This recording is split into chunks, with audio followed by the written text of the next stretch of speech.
Hello and welcome to the Sonic Cinema Podcast. My name is Brian Scuttle and thank you for joining me at www.sonic-cinema.com as well as the Sonic Cinema Podcast YouTube page.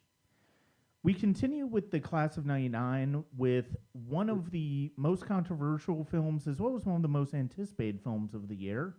It is the final film in the career of Stanley Kubrick. And for that reason, among many others, it probably came with a little bit more controversy and heat than will probably been normally the case for a Kubrick film, for a lot of reasons that we will be discussing today. Join me today in discussing it is writer-director Christopher DiNunzio. Chris, thank you very much for joining me. Thank you so much for having me, man. Appreciate it. So I remember this was easily one of the movies I was looking most forward to in 1999. I had begun my Kubrick fascination by the time the first teaser came out with the mirror scene where Tom and Nicole are in front of the mirror. You have Chris Isaac's Baby Did Bad Thing playing. Oh, yeah. And that came out shortly before Kubrick passed away in March of 1999. And I just remember a big part of the buildup was how long it had taken for the movie to come out, because not only was it Kubrick's first movie since Full Metal Jacket in '87, but this was a long shoot. Like, they had started filming in 1996, and it went on for a long time. And Kubrick kept cutting and cutting and cutting. And when he passed away, there was a lot of questions as to how complete the movie was. And Kubrick, being the perfectionist he was well known for cutting movies up until the last minute, including even past the time that the movie shows. Yep. Like when there was famously the ending of The Shining that got cut after the movie debuted. So I went to go see it opening day, which was in July of 1999. And I remember that weekend being really a big one for film geeks, especially at least in Atlanta, because of the fact that you had Eyes Wide Shut, which was going wide, and also that's when we got the Blair Witch Project. So we got two of the most anticipated movies of the year coming out the exact same weekend. I saw Eyes Wide Shut first. I saw that on Friday. Then on Monday, I went to go see Blair Witch Project, and I'll discuss that when I discuss that on the podcast. What was your first experience with Eyes Wide Shut? So it was. So I remember the ad. I remember that they're always showing that one with Nicole and Tom in the mirror, and then I think it was something that kind of just almost forgot it, and I can't remember.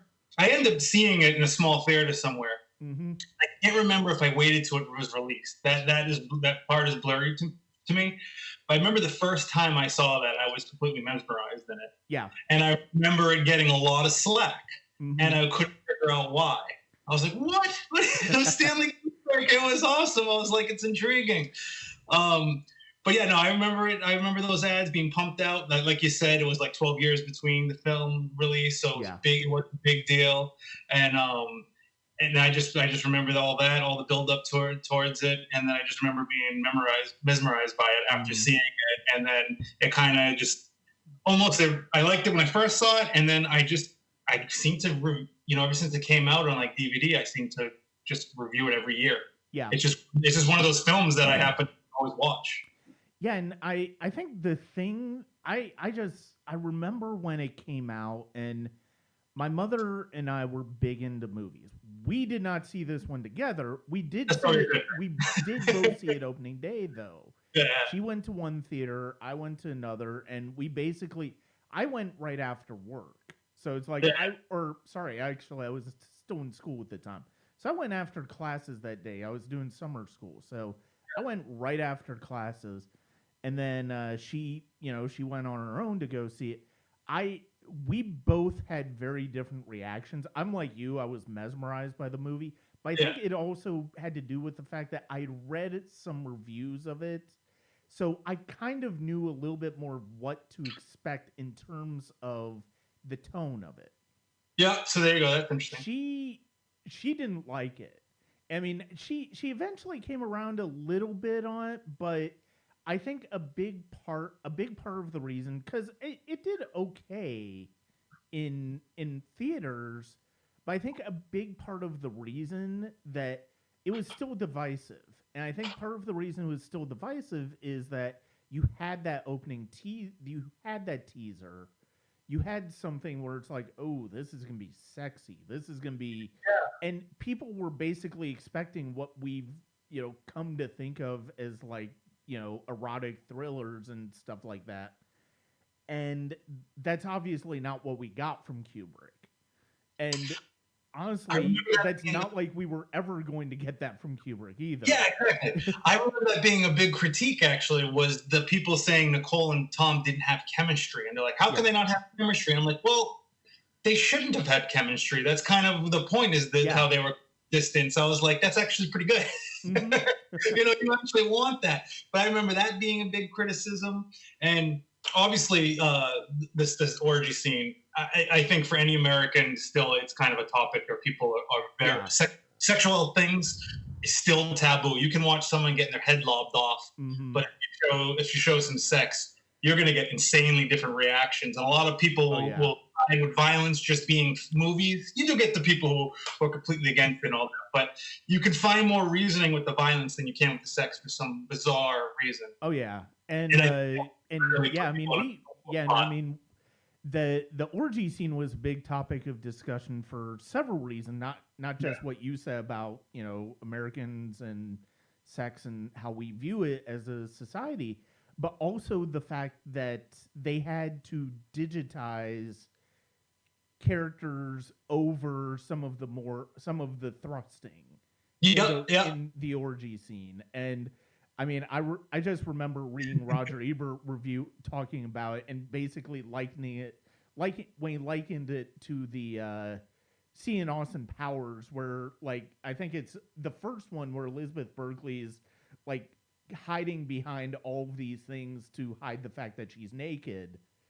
Yeah, not Elizabeth Berkley, Elizabeth Hurley, in the first Austin Powers, where it's like they're being coy on the nudity, and in order to not have full frontal nudity, it's like they're hiding behind melons and flowers. Well, it's funny you actually mentioned Elizabeth Berkley, because she was in Showgirls, right? Yeah, Elizabeth Berkley was in Showgirls. Yeah, I remember reading somewhere where Kubrick was actually watching Showgirls and like Basic Instincts to see how far to push like sex and nudity to get rated R rating. Mm-hmm. That was pretty interesting. I was like, good source material. Well, I remember, and the thing is, it's like one of the things I remember reading was that Kubrick was kind of always interested in making not necessarily a porno, but at least a film about sex. Yeah. But I mean, it would be more explicit. It would very much be an X-rated film. And obviously that's the type of thing you like, for partially because of the fact that the X isn't really a rating now, it's now NC-17. But you never really see it anymore. I mean, there's occasionally one that will come out, but it's rare. And certainly Showgirls kind of put the nail in the coffin as far as major studios doing it. Yep. But yeah, I mean, that orgy scene, how they digitize it, it's like when it eventually came out, it's like you didn't necessarily notice it, but was also a bit of a distraction, because if you were paying attention to the pre-release, you kind of knew that something had been done. And so it's like, okay, it's like you have these random characters just like standing. Yeah. But at the same time, it kind of works in the context of that scene. I think so. Because there's that whole aspect of people just sitting around, standing around, and I think with his character, especially like that, before they come back out with one of the guys who's the head guy or whatever with the mask, brings the other girl out, and they go to grab him, and the other girl tries to save him. Him just stopping put and standing there seemed like a normal thing to do. Yeah. You know what I mean? From his character standpoint, that's what people were doing. Yeah. Yeah, and the fact of the matter is that's such the way he shoots that scene. I mean, we're getting way ahead here, but the fact of the matter is, it's like we're and then of course the funny thing is, it's like I now have a box set of Kubrick films from Warner Brothers that has the European cut that doesn't have those digitized characters at all, and it's still rated R. So, well, I think it's still rated R, but nonetheless, I can now watch that version, and it's like, okay, I don't really miss it, whatever. But it's like, why was this an issue in the first place? But that's the thing too, because it's like I don't know, it's such a moot point to even block it, because it is the whole voyeuristic aspect and his point of view and going through and seeing this thing, and it's just like, it's kind of like, what? Why? Yeah. Well, and especially during that sequence after the introduction of it with the chanting and the ritualistic aspect, as he's walking around, it's very clearly from his point of view. Yeah. So it's like, I mean, you're kind of undercutting the whole aspect of this from Bill's point of view, where it's like you're just basically you're basically just obstructing the character's point of view in that case. Exactly, and that's why I say, like, why do anything? Because it is important to the character to be seeing what he's seeing and everything, and even if it does come off a little like, oh wow, that's a little too much, it's shock in this thing. It's not shock for the sake of shock, it is this kind of opening and finding and discovering this thing. So it's part of the story, so don't cover it up. You're sending the story a little bit by doing that. Yeah. There's a lot of films you see like that where there might be just sex between the couple or something like that, and they try to censor that because there's nudity or something like that, and it might be key to the sex, besides it just being a pleasurable thing, as a way of people connecting too. Mm-hmm. I mean, there's a lot of films where they're using that as a device for these characters to connect, or some sort of thing. Talking a little generalized here, but it's always like, don't do it. I get you have something against it. Now, if it was just a straight porno and it's just coming random, and you're like, what the hell? You have to cut this. That I'm with you on that. I'm like, we're here to tell a story, and there's time and place for things. But just to me, that always boggles my mind that they had to do it. But again, it's the overreaction with nudity and sexual things. So just calm down. It's natural. Yeah. I mean, of course, there's the hilarious irony of the fact that it's like this movie, the only reason that they ended up doing the digitization over was to avoid an NC-17 rating. And it's like, well, I mean, why do children under 17 necessarily need to be watching this movie in the first place? Yeah. It's like, I mean, and first of all, how many of them would really be interested in it? But the funniest thing is, I remember I was actually working at a movie theater that summer, and it's like, I remember when it was funny because that summer was interesting because you had this 3-week period where it was the South Park movie, then American Pie, then Eyes Wide Shut. It was hilarious to see, and I mean, part of this is because of the whole nature of what South Park is about. Yeah. The R-rated, like, that was one of the first times I got carded, was for the South Park movie. And I was 22, I was 21 at the time. So it's like I was plenty old enough to see it anyway. But it's hilarious that I was getting carded for that. I actually ended up not seeing American Pie in theaters just because at the time I wasn't that interested in it. And then 2 weeks later, when I went to go see Eyes Wide Shut, I wasn't carded at all. And like we were a little bit more lax in doing the R-rated thing, and carding for the R-rated and making sure people weren't going in. Usually get away with it in animation too. You know what I mean? Usually get that kind of, it's a cartoon. That little you see on TV. Sometimes you're always wondering like how they always seem to get away with that wrong joke or that little like a little gesture or something like that. Where if you know if it was in a regular TV show, people would be friggin' preaching up the storm like why they did that. Well, I mean, the fact of the matter is, a big part of the reason I think that the South Park rating got enforced a little bit more is because it was taking very pointed shots at the MPAA and their hypocrisy about violence versus language and all of that stuff. Oh, yeah, ridiculous. And it's funny, like this was such a weird, like this summer of '99 was not like any other summer I really remember because there weren't really a lot of big action movies. Like there was so much as far as like dramas and stuff like that, dramas, comedies, all that stuff. Basically, the big action movies were kind of The Mummy and Phantom Menace.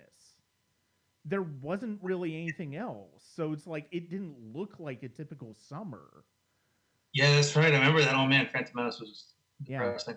But I think part of that was because studios just wanted to get out of the way of Phantom Menace because they thought it would just run roughshod over everything. I think I remember hearing a lot of stuff like that too, and that was one of those things where like the big monster's coming, and it's kind of like, why set yourself up to fail? And I think studios are pretty good at trying to look at things like look ahead. I mean, the thing is, movie studios, when they get involved creatively, there usually seems to be a problem, but they're very smart business people in the sense where they can look ahead and see that and go, let's find this, let's target this time, and let's dominate over here. Let's take that as a loss for whatever it is. And it would have been either way. I mean, I remember I had family and friends. I got to see Phantom Menace when it first came out because I had people like waiting in line for me. Yeah. And it was like that. When you see something like that, you're just like, Heck off. So going back to Eyes Wide Shut. So this is a film with Tom Cruise and Nicole Kidman. They are a married couple, and I was interested when you said earlier, and it's actually very correct the more I think about it, that when people were saying that it's like, oh, they don't have chemistry in the movie, and it's like, well, they're not really supposed to be. And you're right, because of the fact that there is a distance between them throughout the entire movie. And it is really only in that last scene of the movie where they have a real connection with one another.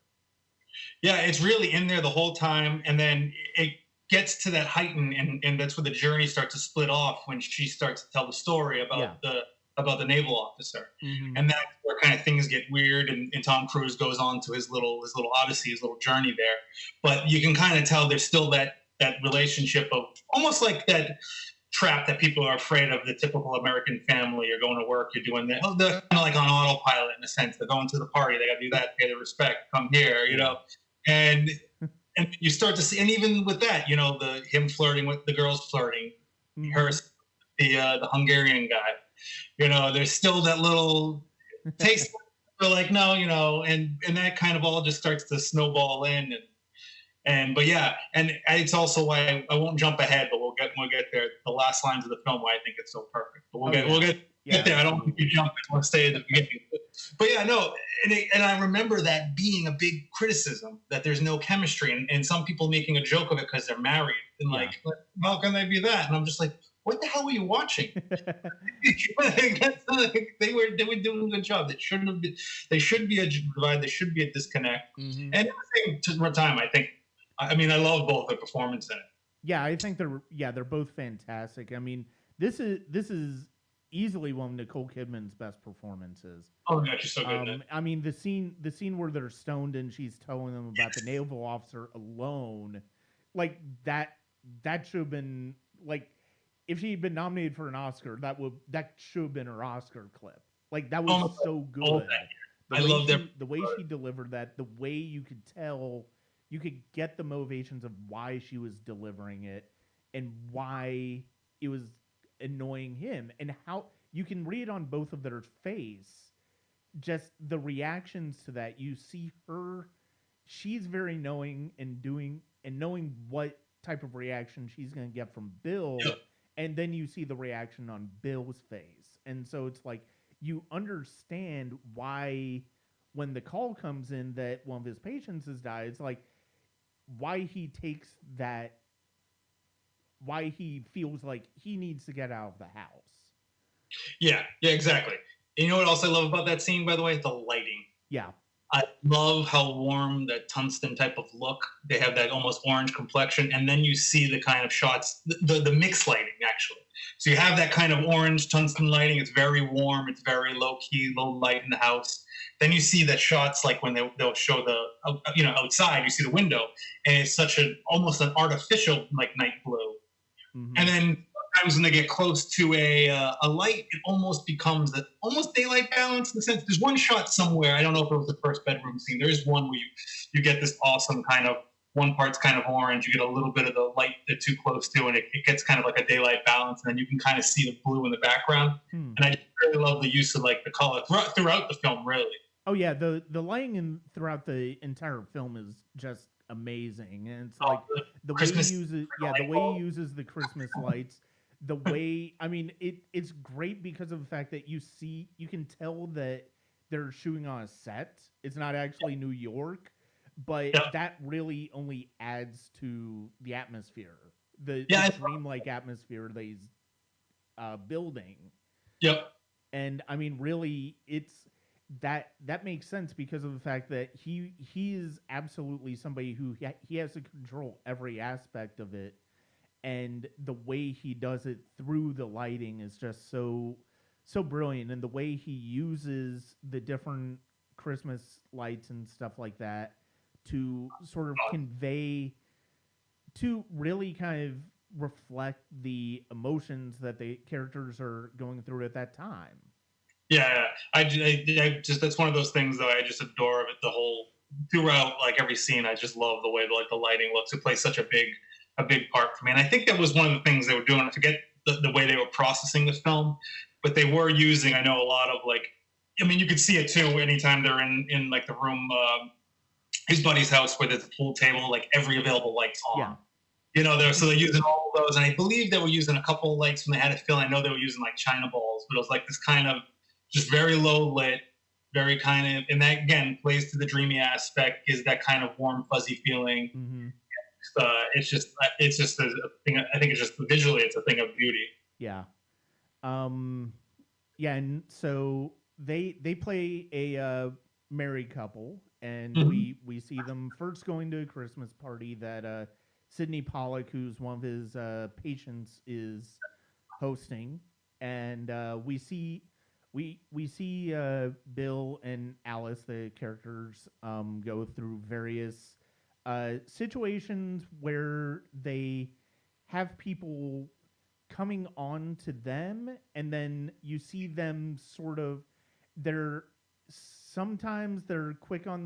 very quick on the uptake as far as what's happening, or at least Alice is. Bill seems a little bit more oblivious to a certain extent. Yeah, and I think that, and going back to the room, like him trying to, like when she's questioning him. Yeah. He's like, where she's trying to go with the conversation, but he's still kind of like, what do you know? This is the patient. And he's just like, trying to dig in there. I mean, it's fascinating because it's like, that's just not where his brain is. And it's like, his brain is not wired the same way that hers is. And it's like, he also takes, it's also a very, very sort of conservative view of, the way couples interact, and the way men and women view sex, the way is what Bill is putting out there. And like Alice is like, no, you're not necessarily right. Yeah. It's like, so, but yeah, it's like, and so they have these interactions at the party, and then you see them, and then afterwards when they get home, that's where the mirror scene is, which is really not much longer than the scene from the teaser. And then you see them go about their day. And it's... In the first scene, too, with the Christmas party, we're also introduced to, I think it's Mandy, who's the dude that's ODing. She's like, I'll figure out what the hell it was, like a coke and heroin ball or something. That's crazy. Yeah. And then also Nick Nightingale, Todd Field's pianist in the movie. So... See, I love dialogue when he's talking with Nick and they just meet. It's just simple, but I don't know what it is. The pacing and the way they're delivering that. I could just sit there and I'm like, oh, look, it's so awesome. I don't know what it is because it's not, I mean, the pace of the film is very slow. The delivery is slow.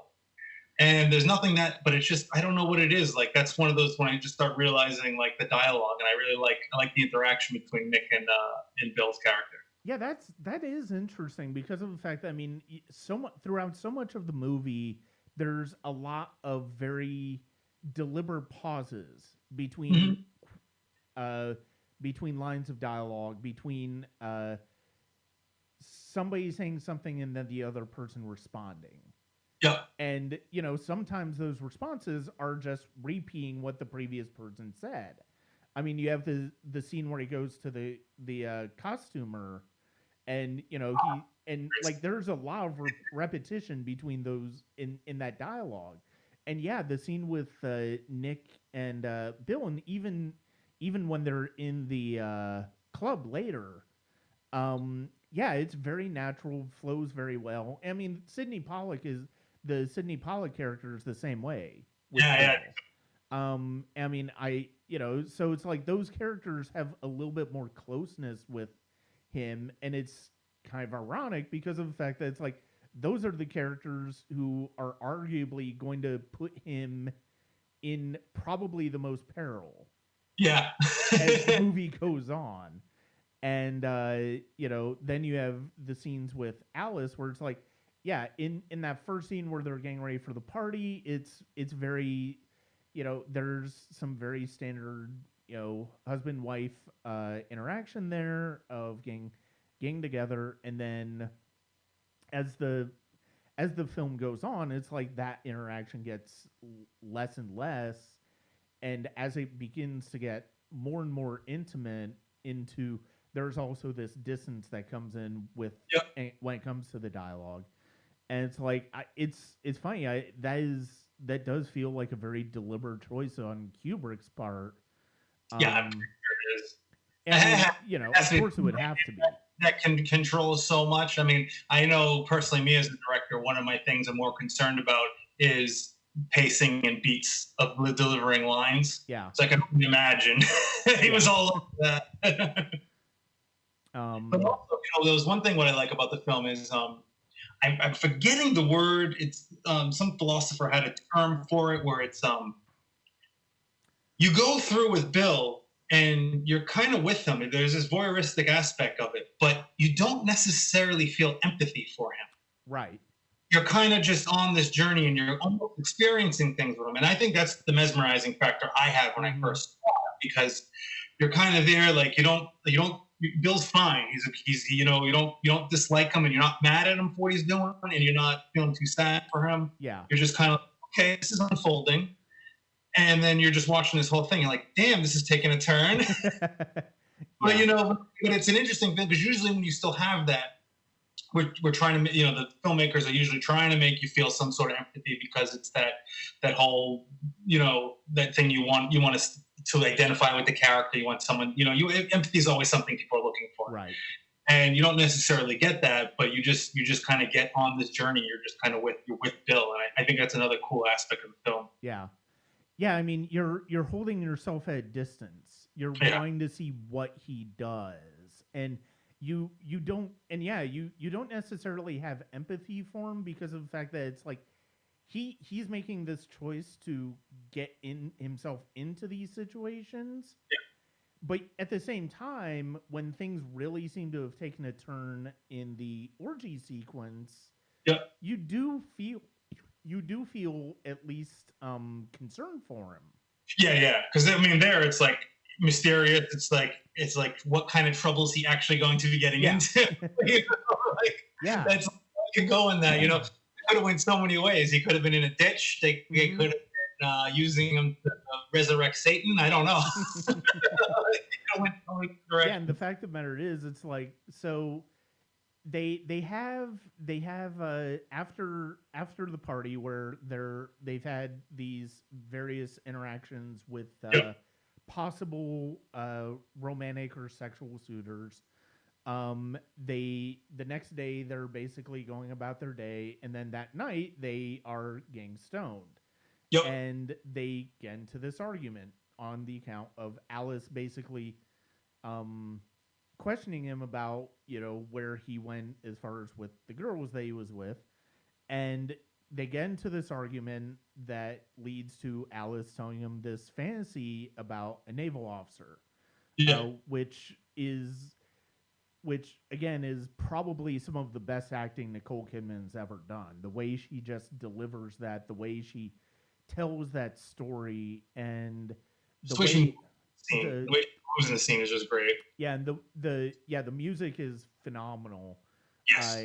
It's one of my favorite soundtracks in a Kubrick film. Actually, I love the use of the waltz. I love the use of the piano. I love the orchestral mute. I love the score that we hear. I just everything it like with other Kubrick films. It's like the music has a very specific purpose to it, Yep. and doesn't necessarily. It's even if it wasn't directly written for that part of the film, it still elicits an emotional response, and that's one of the most striking things about the way Kubrick used music, and it's very much the case in Eyes Wide Shut. And so Bill, he gets a call that one of his patients has passed away, and he then goes on this odyssey, this journey, starting at the patient's house with the patient's daughter. Yeah. And who basically is trying to come on to him and tells him that she loves him and all that stuff, even though we know through the dialogue that she's married, or she's soon to be married. Yep. And he's very taken aback by this. Like, it's the one time where he really is actively rejecting a potential sexual situation throughout the entire movie. And I mean, it's one of those things where it's like, so much of it, I think he's still kind of, even though we've seen him in this situation, even though we've seen him start to have these dreams about the story that his wife just told him, he's still very much in that analytical brain of being a doctor and being a caregiver. Yeah, which is great too, because you don't want to, like. I think what was awesome about that too is it's it almost becomes more about this person's emotions and what they're dealing with, coming to terms. But at still the same time, it almost gives truth to Bill too, because he does have this opportunity, and his first thing is to try to be a professional in the situation. And it's like you almost kind of validates him in a sense when he's saying no. Lies. It was actually an interesting one, right? Because she does tries to call him out and say that, like, they're necessarily not what they're thinking. And he's trying to tell her, no, that's the furthest thing from their mind. Then you have this death, and of course, all sorts of emotions, and it obviously has something to do with that. But here's the girl thinking of something sexual and thinking of Bill in that way. Like, one, you see him rejecting him and acting like a professional and being true to his word, but at the same time, with what Alice was saying was actually kind of true in the sense as well. Yeah. In a way. Mm-hmm. No, and absolutely. And one of the important qualities that I think I first read Roger Ebert's review of the movie was that basically most everybody that comes into contact with Bill basically has a potential romantic, sexual response to him. And you have the patient's daughter. You have Vanessa Shaw, who plays a call girl that he goes and they very much almost do have a moment, but they also have a different moment. They have a more tender moment. I mean, it's really the most tender moment he has with. It's one of the most tender moments he has with any female in the entire movie. Yeah, and that kind of comes back around too when he goes back to her. Yeah, and that's like the roommate was the room where it's like, oh, you were so sweet, blah blah blah. There's that kind of all that kind of passing on and being an impression of him. Mm-hmm. And then I think after that's when he goes to the nightclub. And sees Nick play, and then Nick Nick gets the call about a gig later on in the night that turns out to be the orgy. And Yep. Bill basically is like, there's no way I'm not going to this. Yeah. And it's like, okay, well, here's what you have to do. And it's like, okay, you have to do this, this, and this. How are you ever going to have this happen? So then he goes to the costume shop, and he has that. He's faced with a completely crazy scene with the costume shop owner and his daughter. And a phenomenal actor too, that guy. I'm always blanking on his name, but the guy who runs that shop, the new guy runs that shop, because obviously he was his old patient used to run that, but he moved away. The new guy gets it, and he's just great in it. And that whole scene is just awesome. And I love I love he goes from like 0 to 60 so fast. Yeah. He blows up, then he's back down. Oh yeah, that is terrific. And then of course the payoff of that later is that you realize that he's basically pimping his daughter out. Yeah, exactly. And it's like it's like, wait a minute, that's not what we were discussing, later. And again, the small connections, like him being able to buy his way in there. Yeah. Then these other guys buy their way out of another situation. So you can see how easily this guy has money on the brain. Mm-hmm. His daughter, who that scene is wonderful too. I love the whole. So he catches those guys. So he's going around, looking at the costume. He's looking what he needs. Yeah. And he gets distracted. And he finds these guys who obviously were probably trying to make some business decision and stayed, or business deal, I should say, and stayed. Mm-hmm. And that whole moment where she whispers in his ear, and then there's just that look, and she walks away. Yeah. It's such an awesome shot. And it's like, mm-hmm. I have no idea what she says to him. I don't even want to know. Yeah. I love for me, it's like one of the things I love, and this film does it a bit too, and we'll probably be talking about it more too. But I don't necessarily need films to answer questions for me. Mm-hmm. I think life, there's just not a lot of questions that get answers. Yeah. And so when some get left up, and you can either use your own imagination or just leave it at that. And that's one of those scenes that just has it. It's just, again, shot well, it's acted well, and then you just kind of left one. You get that mystery is just there, which is great. Yeah, and that of course leads to, and that's one of the wonderful things about Kubrick is that you don't really he doesn't feel the need to spell everything out. He enjoys leaving a lot of loose ends, and I'm very curious if he had lived, how much he would have edited from this movie. I feel like he probably wouldn't have edited much, because there's not really a moment that you think, oh, well, the movie didn't need this. Yeah, I agree. I don't know. Like, there's like, even we were just talking about the small connections from whether it's the circle of the business owner being angry and doing that, or every little details with. I don't see where you would. I mean, it's one of those things too. I know from like working on movies, you think you can't cut something, and someone has a new approach, and it kind of works. Yeah. So maybe it would have been just a tighter film, but it is tight, and the pacing is necessary. And if you start to edit that, now you're messing with the pacing of the film. Mm-hmm. And I think the pacing was beautiful, from the pacing of the way they deliver dialogue, from just the movements of everything, that it just plays on to that whole theme of the dreamlike and whatnot. Mm-hmm. So it's hard to imagine we'll never know, but it's like, it's hard to imagine him doing too much with that. I could see him more maybe making something small that we wouldn't notice, but also working more on. Yeah. Maybe the score was fantastic, and I love the score. I could still see him tinkering with that, because there's something there to tinker with. Mm-hmm. If I remember, he didn't really finish the score as much. Like, I don't know how much he had. He didn't have the score completed when he died. So I'm not sure. Yeah. So. I mean, what part of the score that's there is it works so well, and the fact that he repeats it and uses it over and over and over, it makes sense, because so much of it revolves around that dream, and so much of it revolves, or that fantasy that she had with the naval officer, and so much of it revolves around his obsessive thinking about it. Yeah. And so it makes sense that music gets used over and over and over. And Yeah, I I agree. mean, doing that is a type of storytelling motif. Absolutely. I mean, Absolutely. you know, it's like look at 2001 where he uses the Blue Danube as far as docking sequences. I Oh mean, yeah. it's like that's a motif. That's a theme they uses. It's like, and also Sprague Zarathustra, and the same when it comes to the monolith and the all the big moments of discovery in that movie. I mean, he uses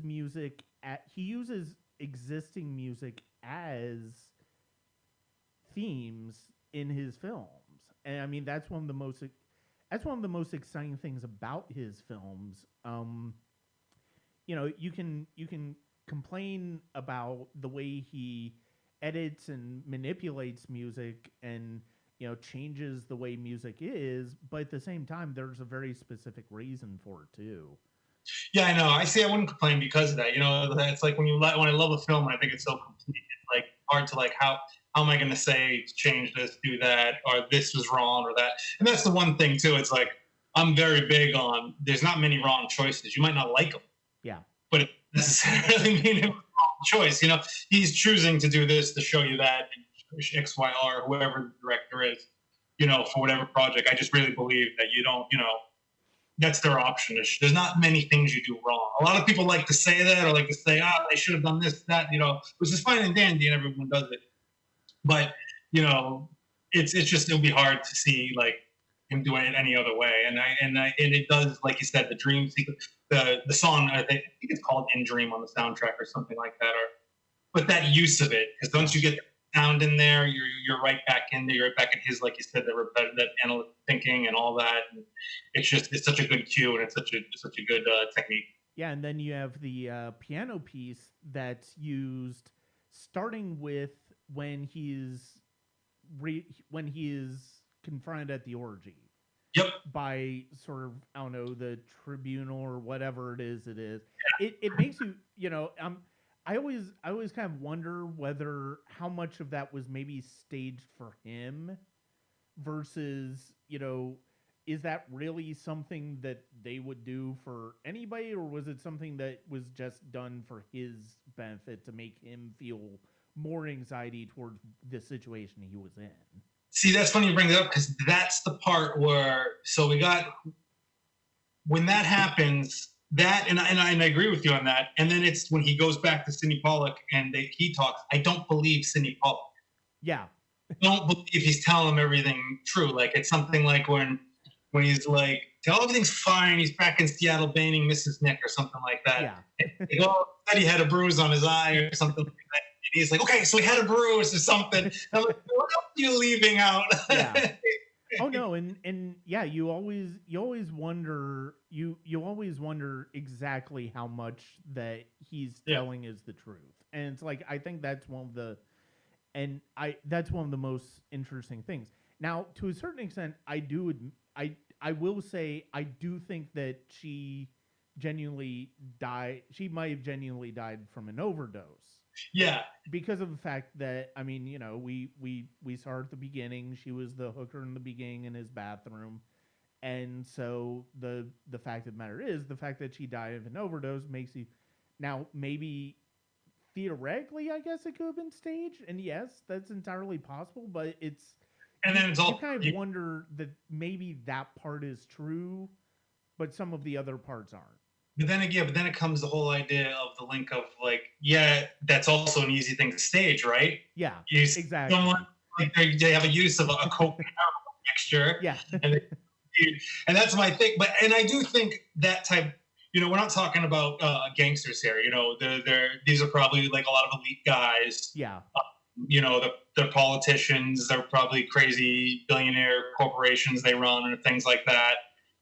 They would rather not cover up a murder. Right.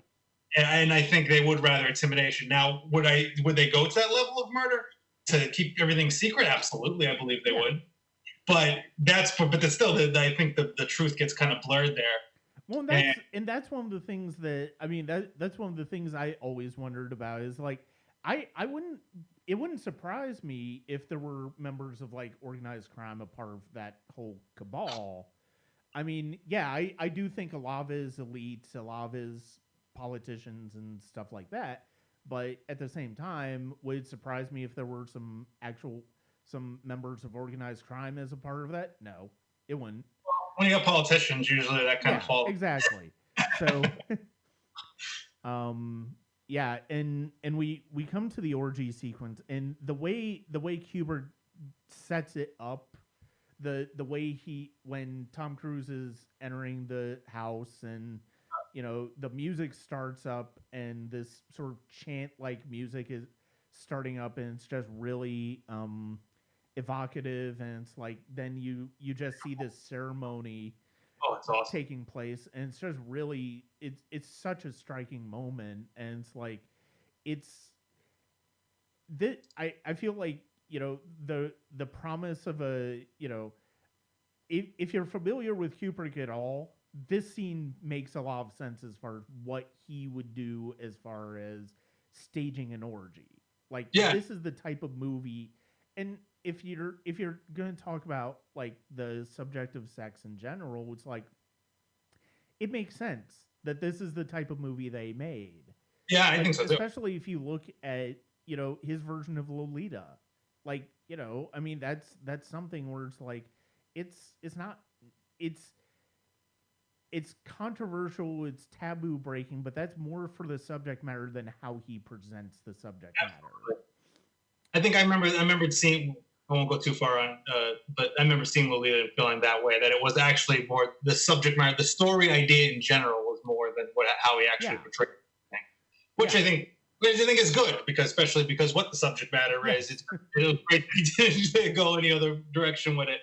But that scene where they do that ritual in Eyes Wide Shut, that almost reminds me of like old master painters, where because they have those masks, those Victorian type of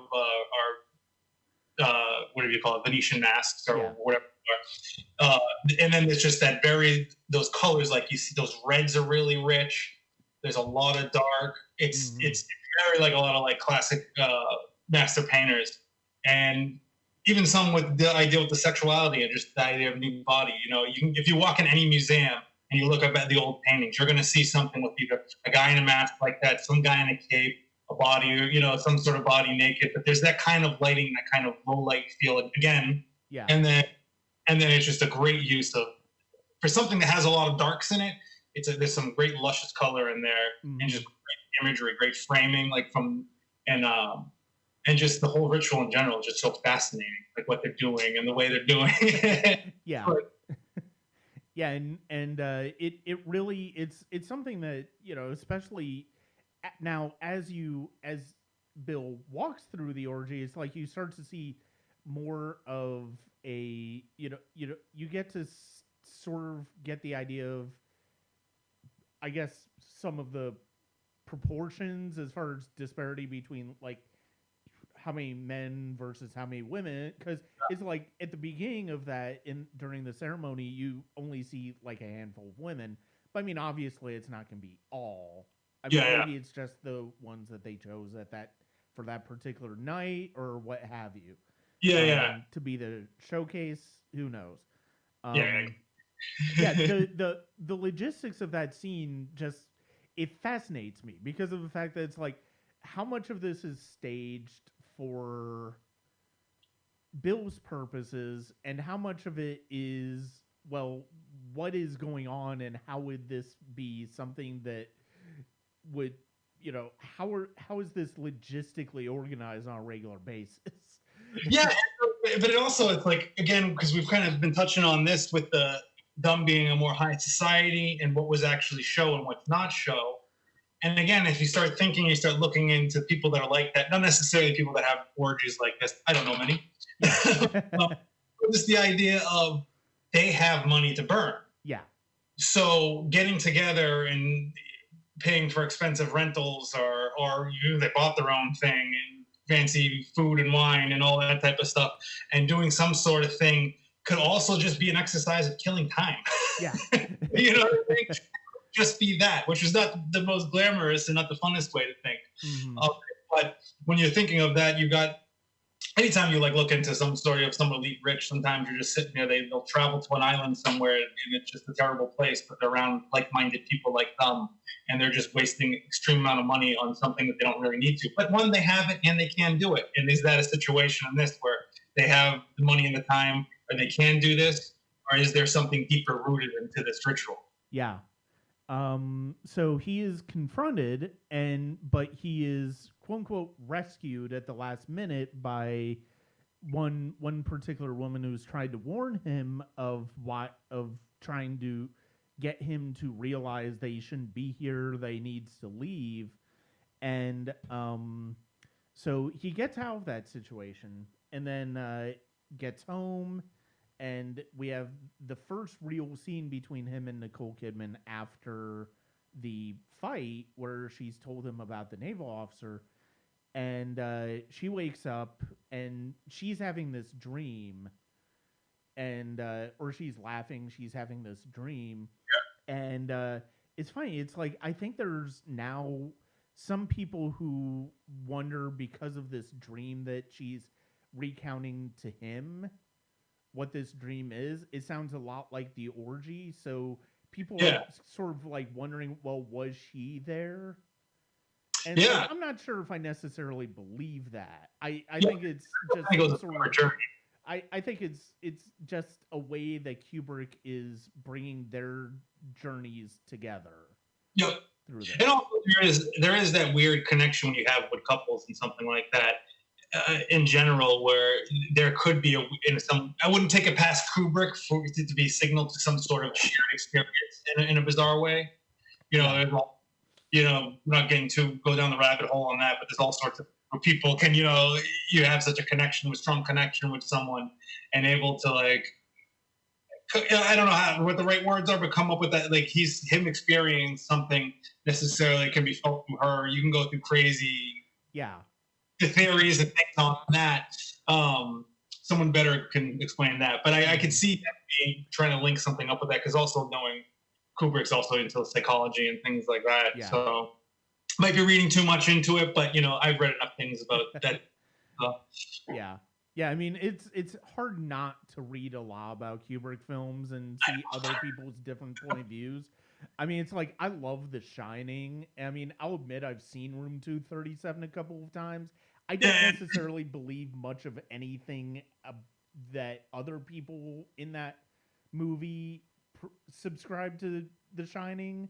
Yeah. But it is interesting to see how they come at the movie.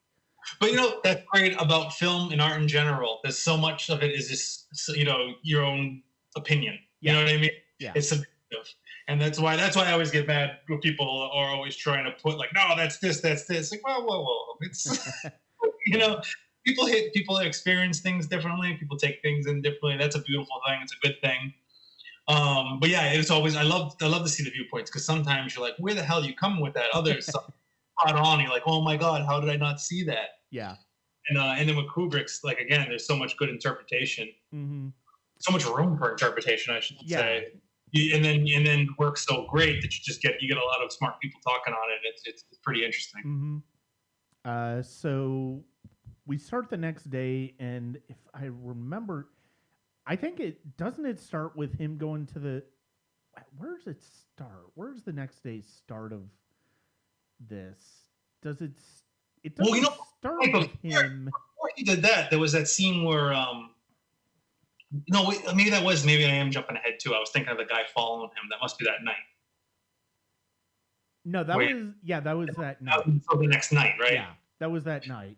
Day, isn't he? He's going back to Rainbow Room, but before he goes there, he goes to see if Nick was there. Yeah, he goes to see if Nick's there, and he goes to try find Nick, and then that leads him to his hotel with the fantastic scene with Alan Cumming. Yeah, Alan Cumming is great. and he's just so good. It's like, you can tell he's interested in Bill. And it's like, you can tell, but the way he tells the story of how of Nick that night, and how big guys took him from his room and stuff, like to his room and from his room and stuff like that.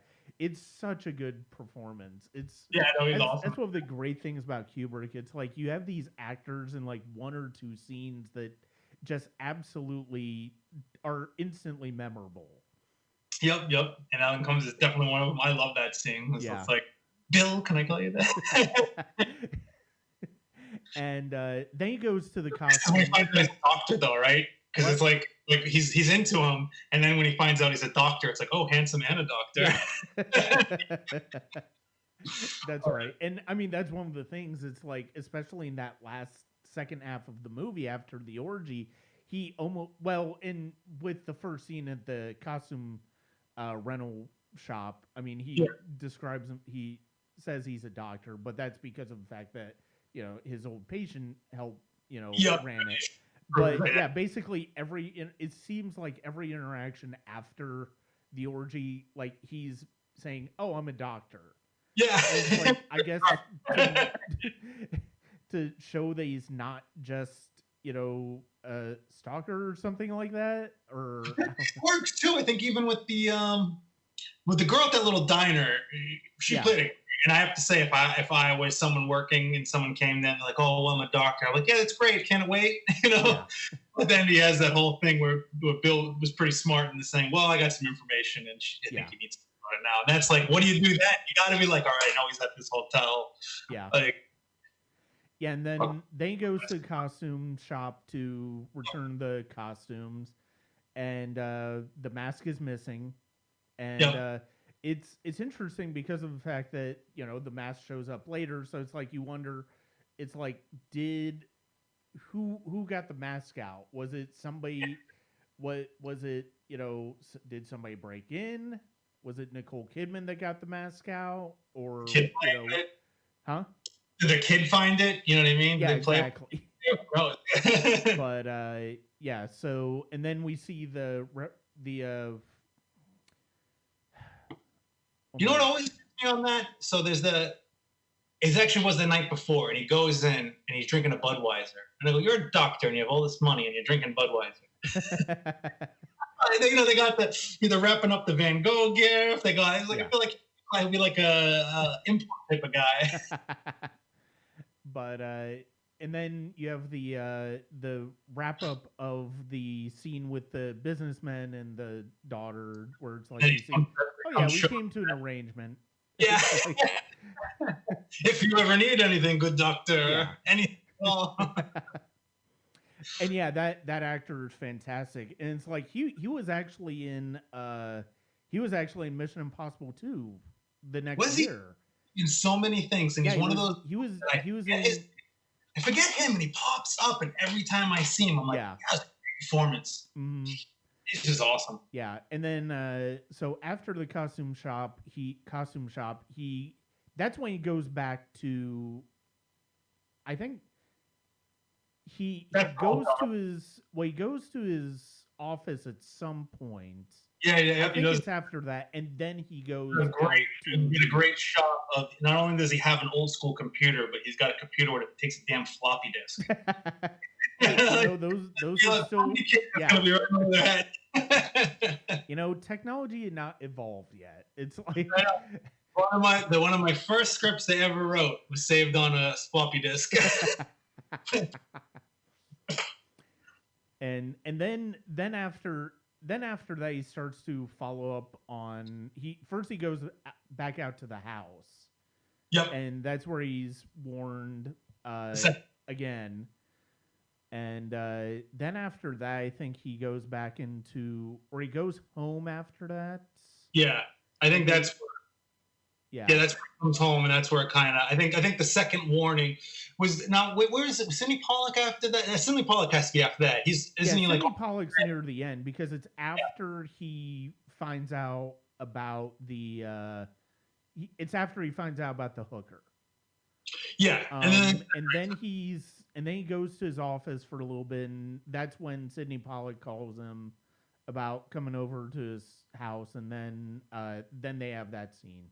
Which is, again, great scene. Yeah. I love it's another scene. I love the lighting. I love how they have all the available light used. That room is beautiful. Mm-hmm. Library, pool table. And I love Sidney Pollack's I love it. Again, dialogue is great too. 25-year-old Scotch. I'll send you over a case. No. Yeah. Send you over a case. That's like thousands of dollars. Yeah. But I love the little movements Pollack does. You tell he's nervous the way he's rolling the ball, the cue ball back, or the 8 ball, whatever it Yeah. was. And the way he's just does little movements that you can just tell he's nervous to breaking this to Bill and trying to do it. But again, good dialogue. And that's where, again, part of the beauty and part of I like it, but where things get blurred is because I'm just not trusting him so much on everything he's saying. Like you said, maybe that the beauty queen did die from an overdose.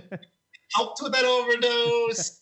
Maybe Nick is home safely with a couple, obviously someone like Nick does that, you're going to have to expect he's going to get roughed up a little bit. But was he just up? Did he really make it?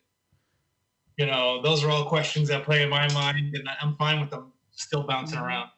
Oh yeah. Yeah, and that's one of the, and Sidney Pollack's such a fantastic actor. Yeah, he is. Like he's a good director, but he's a really fantastic actor, and it helps to have somebody. He's so natural in front of the camera, and it's like it's not too many actors / directors that you can say that about. And I mean, he was definitely one of them, and it's good timing, good delivery. Yeah. And he has a good presence too, I like an act when being older too, but I like he's got actors with a lot of expression in their face, and I think Sidney Pollack has that as one of those faces that can tell a story. He's got a lot of he's older, he's got a lot of line in the face. But I don't know, he has this great look. And he was fantastic in that. Yeah, and then throughout the second half of the movie, after the scene at the house, that's when you start to see somebody following him, and it's like you wonder you wonder if it's just to keep an eye on him. Then you have the follow-up scene at the call girl's apartment with the roommate, who tells him, it's like, yeah, she really appreciated how sweet you were, and but she also reveals the fact that the call girl is HIV positive. So, which is shocking. And it's like, and then dodge a bullet too, because like what happened in there. Well, but it just that's a crazy scene too. And then that apartment, man, that apartment's crazy with the bathtub right there in the kitchen. Oh yeah. That's right. Yeah, that is a small apartment. Like that is a really good apartment. That's like, you'll find those in New York, man. And then they're probably charging like 3 times as much as they should. Yeah. At least. Yes. So then after the scene with Sidney Pollack, he finally comes back home and he sees Nicole Kidman lying on the bed with the mask on the pillow, and it's like it really startles him. She wakes up, and then he starts to confess everything. Yeah. And then you see that expression on her face after he's told Great her look. everything, and falling and still kind of holding back, and she has like a cigarette. It's just wonderfully framed, and the look she gives is just awesome. And then you have the final scene, which I remember Ebert thinking was very out of place and very not really the way the film should have ended in the toy store with their daughter. And I mean, I always liked that ending. Me too. It was such an interesting way of ending the movie. I thought so too. I thought that actually made sense because it's all coming together with the family. They're doing that. Again, there's the distance, and he's coming back, and it's her last line, which I know a lot of people didn't like either. He's like, "What should we do?" And she goes, "Let's fuck." Yeah. Well, all she says is fuck. Because all she says is fuck. So yeah. And then I just it's the perfect thing, because that's what I was trying to kind of say in the beginning as well. Is again, a lot of times people just jump the gun on something sexual. Mm-hmm. But making love is a way of connecting. It's just healthy relationship. It's a way of connecting. And it's like, after going through all of this, and even, how do you rebuild that? And which better way, but then to connect. Clearly, they both have sexual repression. Yeah. And, they've had this distance. So coming together like that, I think, is a beautiful thing. And I always think that is like one of my favorite ways, as one of my favorite endings in a film. And I'm like, that's perfect. Everything with what happened. That is all that needed to be said, and that is the right thing to be said at that moment. Yeah. No, and you're absolutely right. It's about bridging that disconnect that these characters have had Yeah. throughout the movie, and it's like you feel like, okay, they're gonna be okay after this, Yeah. which seems it. And I think part of the reason so many people were off put by it is because that feels like a more optimistic ending than you're expecting from Kubrick, because like he doesn't really cater in happy or satisfying endings where it's like, oh, everything's gonna be okay. But if he didn't do that and say it was a sadder ending, but then you have all these other questions that weren't answering. Yeah. And I think by wrapping them up and letting them kind of come full circle, these other questions that loom and the mystery of it just becomes that, just fun mystery. Then I just think you can kind of allow for a lot of questions not to be answered, because you do have that little package where you've kind of got these characters taking the full circle. So they kind of see their arc and their arc gets completed. And I think by doing that, it really allows a lot of the other aspects of the film to shine. Oh yeah, no, I think it's absolutely the right way of ending the movie, and I think the way he ended it was really the best way to end it. And it's like it is a shame that he died in the making as he was finishing this up, because it's like I do wish he had been around to make more movies, but at the same time, we wouldn't have gotten Spielberg's version of AI. I don't think Spielberg would have had the motivation to make AI, which is one of my favorite films. I like AI a lot. And also, it's interesting to wonder what type, and it's something that I thought about recently. Who was I?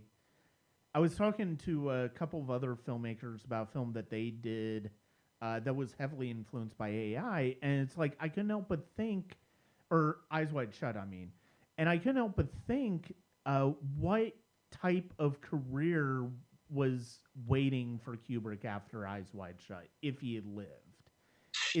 It's like, because he really would not. I don't know that he would have necessarily fit in the studio system as it exists now. And that's the other thing, though. Would he still got the benefits of it, though? Like, for example, Scorsese seems now not to be getting the benefits of the studio. Which then you say, okay, well, if we're comparing that to Kubrick, maybe that is his point too. But I think Kubrick still had it, so he would have had some sort of spillover. You know what I mean? Like he said, in 5 years, was he 70 when he died? So if he was like 75 to make the next film, say, still think they might have been, because they're so far apart and he is who he is, he might have still got one or two more chances with that system. Yeah. I think. But, and I just see someone like Scorsese for the longest time. He's one of those guys too that was in that kind of stuff. Just the fact that like he can go to a studio and he can make his type of film. Yeah. You know what I mean? There's not many guys that are allowed to do that.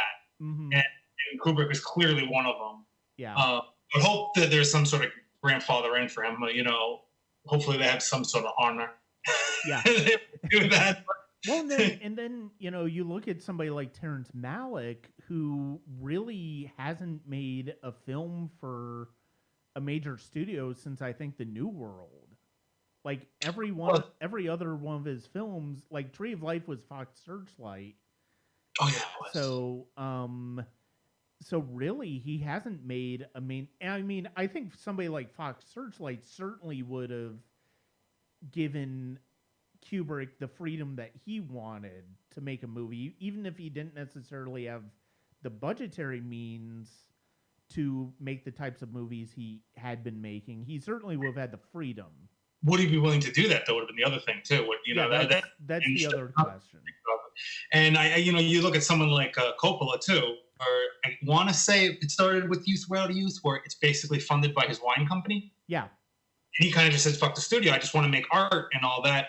Now, you can argue the caliber of them. Obviously, Coppola from The Conversationist, The Godfather, Apocalypse Now. The guy's made insane classics. Even with that, if you want to argue consistency between all of them, he might be have a little bit more gaps in between. But there's someone, too, at the end of his career, has Wonderful Wine business and just decided, hey, you do this way, I'm cutting you out, screw you. And I think there's some mixed results from it. I actually one of the rare people that like youth, but I love youth. But I love, I don't know if you've seen Tetro. No, I haven't seen either. I haven't seen either of his recent movies. I need to. Tetro's the one I would say go see for. It's all black and white, shot in Argentina, and it's about this Italian-American family that moves there and the rivalry between them. But it's just great storytelling. You want to hang out in Argentina after. Okay. And it's a cool film, and it's one of those films that it's like I feel like it's an art film, but you can show it to people that don't really like art film, and they can still get it because it's a great story and a human story of like rivalry stuff like that, and a great film. We digressed a little bit too much, but but it would have been interesting to see what Kubrick could have done, man, or would he have done anything too? You know, like Full Metal Jacket. That's 12 years. Yeah, it was 5 years. Yeah, I mean, it was 5 years between Barry Lyndon and The Shining. It was 7 years between The Shining and Full Metal Jacket. It was 12 years between Full Metal Jacket and Eyes Wide Shut. So yeah, I mean, it is a valid question. Would he have done anything else? And it's like, I don't know. I mean, maybe it's interesting to think if he would have picked up AI after that, because I mean, I know that was one of the things they was looking at. It was also Napoleon. He always wanted to do a Napoleon film. Yeah, which I don't know that you could have pulled that off with the way that the studios started to the way the studios started to do things. I don't know if he would have necessarily gotten the funds for that. He would have had to get independent funds, I think. Yeah, because that's also going right. That early 2000s was kind of a start of superhero. Would you say? Oh yeah, because I mean you had because you had X-Men, you had Spider-Man, and I mean then you have the Lord of the Rings trilogy, which were the biggest hits, Harry Potter and all of that stuff. So I mean it's entirely possible that like a studio like Warner Brothers would have said, okay, well, we're making a lot of money with this. Let's put money into what you have next. I mean, especially with the long relationship they had with Warner Brothers, that's entirely possible. Yep. But at the same time, I mean, the way genres got prioritized and the way that adult filmmaking has sort of gone by the wayside and has basically almost all exclusively been relegated to independent films as well, with the exception of the occasional prestige film. It is interesting to see where he will have gone. Now, did he get number one in the box office for this? Yes, it was number one its opening weekend. So, as we know, in the studio setting, that also speaks volumes. Yeah. So that could have been a factor in continuing something or getting something else greenlit, just for the simple fact that he hit number one in that opening week. Yeah. As they like to look. I love how they like to look at it as, oh, it's number one this first week, and it could freaking bank, and they were like, oh, we'll give him money. It's like, yeah. And then you'll see a film that doesn't do well in number one, and then it will pick up sales after. And it'll do crazy on DVDs. And they go, that doesn't matter. It goes, well, it's money in your pocket, isn't it? It shouldn't matter. Exactly. Well, that's what happened with Austin Powers. Like that was Austin Powers. Like Austin Powers was not a huge hit in theaters. The first one wasn't, but it found its audience on video. Yep. And so then when the second one came out, like it was this gargantuan hit. Wasn't a terribly good movie, but it was a gargantuan hit. When I first got a DVD player, Austin Powers was the first DVD I put in. I remember the color of his shirt. I was like, whoa, that's popping. Yeah. It was that. And actually, when I first got a Blu-ray, it was Godfather. It was the scene where, I forget the guy who plays the singer. And he's at the wedding and he comes. And I was looking at a tree in the background going, that tree has so much detail. The scene, you're looking at all this great technology. Now we just stream shit. Yeah, I know. I still do physical media because I don't trust that my streaming is going to be, forever. I can choose now. Yeah. Like I have a Blu-ray copy of Eyes Wide Shut. Yeah, I mean, it's been interesting. It hasn't been surprising to see that the movie has grown in reputation as more people have gone back to it or discovered it and realized it's like, okay, this is much better than there's more to this. Like every Kubrick movie, it's like the reputation has grown, and it's like that seems to be the case with every film he's made. Never had a straight across the board. This is a great film when it comes out. Oh yeah, like who, I forget who it was. It was a famous critic in the 70s or something. It was 2001 came out, and she said it was an unimaginary piece of shit or something. Pauline Kael. Like who the hell? How do you see that and even I'm not liking it? I can agree with. I mean, I love it, but I mean, I'm with you on that. You have that opinion, and if you're coming up with something that's not clicking, right? How do you say unimaginable? Yeah. Also, the biggest jump cut in history. What is it? He's got a biggest time lapse, right? Yeah. You have the apes going all the way up to the spaceship, and you have thousands of years in between. Which is awesome. 2001's easily my favorite Kubrick, and it's the one that's the most transformative for me personally. Ever since 2001 and The Shining are my favorite ones. I think Eyes Wide Shut is probably third. Mine, Eyes Wide and Clockwork Orange, because Clockwork Orange was the film I remember. I was a teenager. And I was just throwing some movies on. I was just throwing TV on, and I had like a little Nerf hoop thing. I'm just messing with it.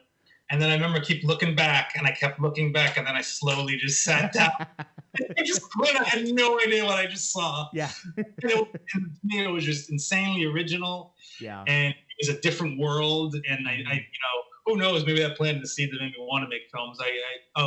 That's not true. I've had a lot of those moments, but it's just one of those great film moments that you have. Watching film and having this just, even if you're not really connecting with it, there's this. I mean, I guess it is a connection, but it's like, I mean, I think everybody eventually, like, I feel like Kubrick is one of those filmmakers where eventually most people who are very serious about film they'll watch his work, and even if they don't instantly connect with it as something that they love, it's something that they have that leaves an impression. Yeah. And something that very much is one of those experiences that they won't forget and they may revisit later on. And I mean, this is, and like we started to say, like Eyes Wide Shut, like The Shining, like 2001, like Clockwork Orange, Barry Lyndon, Full Metal Jacket, basically everything he's ever done, eventually people come around to it and realize, okay, there's a lot more going on here than maybe we first thought. Yeah, and what's funny too is I like Barry Lyndon. The first time I watched it, I didn't care for it. I remember, and I love all his films, and I said, I was like, why didn't I? And I remember when I watched it, there was people like my house, and there was a lot of, on the film when a lot of people like coming over in and out of your house. And I think I remember me and my girlfriend they had a special series they do every once in a while at the Museum of Fine Arts in Boston. Mm-hmm. And then we went to go see it, and I remember just being like, I love this. What? I like it. Oh, I think my biggest experience with Kubrick was Dr. Strangelove. I remember watching that with my grandfather one time when he came to visit us from Ohio, and I just looked at him after that movie, and I'm like, this is supposed to be a comedy? Like, I didn't get it. Yeah, I didn't get the movie, and it wasn't until I saw it a few years later that it's like, okay, I see where this is going now. I'm on this film's wavelength. Yeah. It's like, and now it's one of my absolute favorite. One of my favorite Kubrick movies. Oh, that's a great movie. Easily one of the best ones he's ever done. It's a shame that it is a shame that we lost him when we did. And it is interesting to see and it will have been interesting because it will have been interesting to see what he will have done after this and how his career will have done if it did commence. Even if it's not movies, like I know it's arguable that The Shining was the first to use Steadicam. Yeah. But the idea that he's bringing that on board very early. Mm-hmm. Barry Lyndon was one where they started using lenses. I want to say it gets lower than a 0.1 f-stop or whatever, their t-stop, whatever they're using, which is just basically opening that camera up lens up so you can shoot at candlelight. Yeah. Now we can get lenses that are very capable of doing that and cameras that are really good in the light, but he was one that was doing that. I remember hearing him always the obsession of things, right? Like going through lenses. Like I think he'd be using Zeiss lenses, which is world famous. Yeah. Some of the best. And then he would take like 8 or 10 of them and he would find the best one and go, which some people try to do that nowadays, but now if you're using newer lenses, they're kind of punched out machines. Right. Back then it was more of a handcraft involved, so they could be a variation difference. And Zeiss, I can't imagine it, but it's possible. But just that type of detail and the innovation in a lot of stuff. Like if he wasn't making films, would he have been that kind of mentor? Or he's gonna, he's not gonna stop. I mean, the guy literally did work till the day he died. And I have to think, even if it was him picking up, like, I know he was a photographer when he first started. Yep. Magazine or something like that. He has photos, which actually, if anyone's out there and they look at some of old Kubrick's photographies, again, you see great framing, a great optic. And would he have gone back to that, just because he was too old, being old? Who knows? But you can't imagine that guy being separated from cinema or making in any way. Yeah. Well, Chris, thank you very much for joining me on this. I think we've got 8 millimeters, another film that we've talked about from this year. Yeah. I will definitely keep you posted when we get that. But thank you very much for joining me on this. Thank you so much for having me. I'd like to thank Christopher DiNunzio for joining me tonight to discuss one of the biggest, most anticipated movies of 1999 in Eyes Wide Shut. It's a movie that both of us have loved since it came out, and that affection still remains. And it's always good to talk to people about the movie. And it's funny, this is actually the second time I've had a chance to talk about the movie with a filmmaker. The previous one was with Prince and Holt and Brian Ackley in our 2050 interview, which was a few weeks ago. And I hope you check that out, as well as their film, which you can see the inspiration in Eyes Wide Shut as you watch that movie. We're going to be continuing with some more comedy, as well as some of the other big movies of 1999 as the class of 99 continues. For now, hit me up on Patreon at www.patreon.com/SonicCinema to contribute and help. And you'll get extras like early access reviews to a lot of movies that include movies from the 1999 movie year that I'm going back and doing written reviews of, as well as the podcast.